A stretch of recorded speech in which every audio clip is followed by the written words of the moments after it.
Hello and welcome back to the Timlin22 YouTube channel. Today we are going to be opening up a box of Topps 2022 Inception Baseball. But with our spring training coming up, I thought it would be kind of a cool idea to give my thoughts on how the players and their teams that we pull will do during the upcoming season.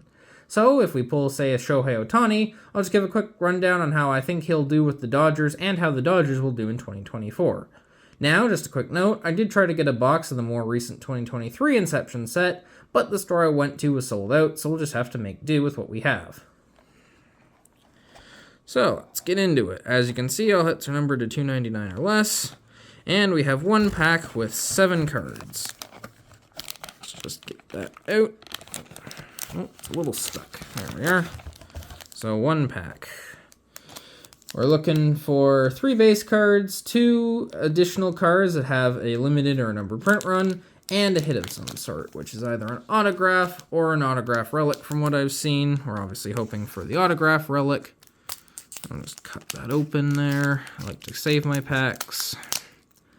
Okay, so let's see here. What is our first card going to be? Looks like an Oriole. We have Cedric Mullins. So Mullins is coming off of a bit of a down year in 2023, being held back by some minor injuries, but there is evidence to suggest that he can return to his 2021 Silver Slugger winning form if he stays healthy. He is still in his prime at age 29, and the Orioles will be looking at him as someone who can provide them a lot of value in his center field role. But at the plate, I think Mullins will just be a serviceable offensive piece for the O's in 2024, hitting around 250 with 20 home runs. For the Orioles as a whole, I think they can repeat their AL East winning performance this season with a 99-63 record. Next, we have Brian De La Cruz, rookie card. De La Cruz is another very serviceable player, very similar to Mullins actually, around that 15 to 20 homer mark and a 250 batting average. I don't see anything that makes me think he'll regress at all in 2024 unless he runs into injury trouble, but I also don't see anything that indicates a further leap forward for now. I'd chalk up another 20 home run, 250 average season while rotating around the outfield as needed for the Marlins. And for the Marlins, I think they'll be on the edge of that playoff contention yet again. They lost to the Phillies in the wild card last year, but it's really going to be their pitching staff that either makes or breaks their season. Give them an 85-77 record. Next, we're going to move De La Cruz off. We're actually going to put De La Cruz to the back and move these cards to the front just so we can save the hit for later. We have Freddie Freeman here with the Braves. Of course, he's with the Dodgers now, playing with Ohtani. Freddie is an interesting player to me. I think this is going to be either another all-star season or his age is going to start to catch up to him. I mean, last year at age 33, he did lead the league in doubles, averaged .331, and hit 29 home runs, but we've also seen some fall-offs in power and bat speed once players hit those mid-30s. Personally, I still think he has at least one more good year in the tank, but I would not be surprised if the power drops off a little. So I think Freddie will make the All-Star game, averaging 300 with 24 bombs. As for Freddie's Dodgers, they have made a lot of star power acquisitions in the offseason, but I think that they'll run into a too many cooks in the kitchen situation this year. They'll still easily win the NL West with a 110-52 record and will make it to the NLCS, but I think they miss out on the World Series due to some bad luck and injuries. Next, we have Matt Vierling, rookie with the Philadelphia Phillies.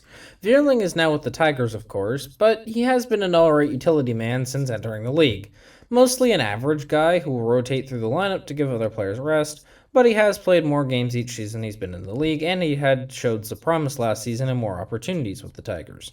I'm going to say he'll have another season around the 260 mark with 10 homer ball.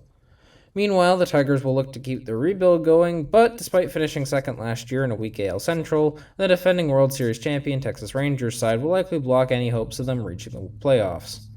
An 81-81 season looks to be quite possible. Next, we're going to go to the back, and we seem to have 2 green cards here. These are not numbered, unfortunately, so I don't know. I guess people at the Topps factory didn't want us to get the numbered cards, but we have Brandon Marsh with the Angels.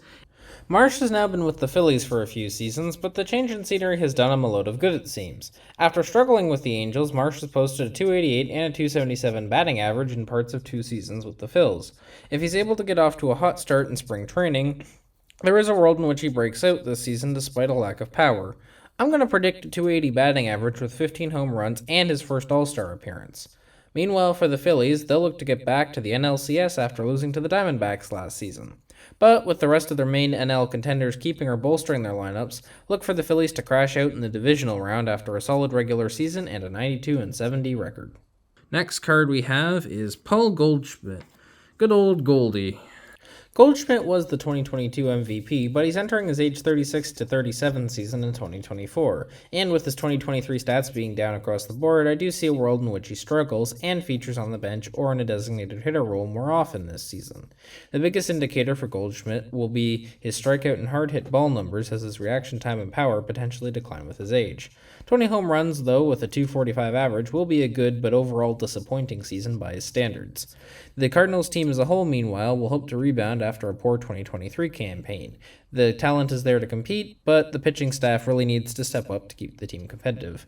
A final wildcard berth and at minimum an 80-82 record, though, seems to be attainable. That means, though, that we're down to our hit, which is going to be here. So we'll just pull back, obviously go back to the De La Cruz.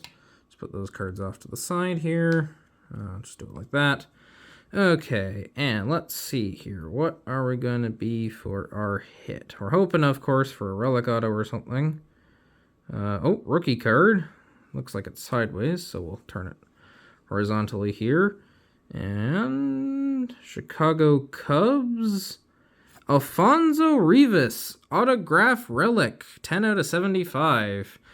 Rivas has bounced around a lot lately, ending up in St. Louis with Goldschmidt after stops in San Diego and Pittsburgh, plus a few roster travels through Cleveland and Los Angeles despite not playing any games for those teams.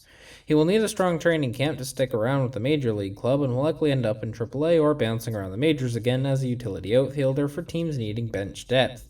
If he sticks with the Cardinals, though, look for lots of pinch hitting or pinch running opportunities with a lower average than most. .240 average with 5 home runs would be a big season for him.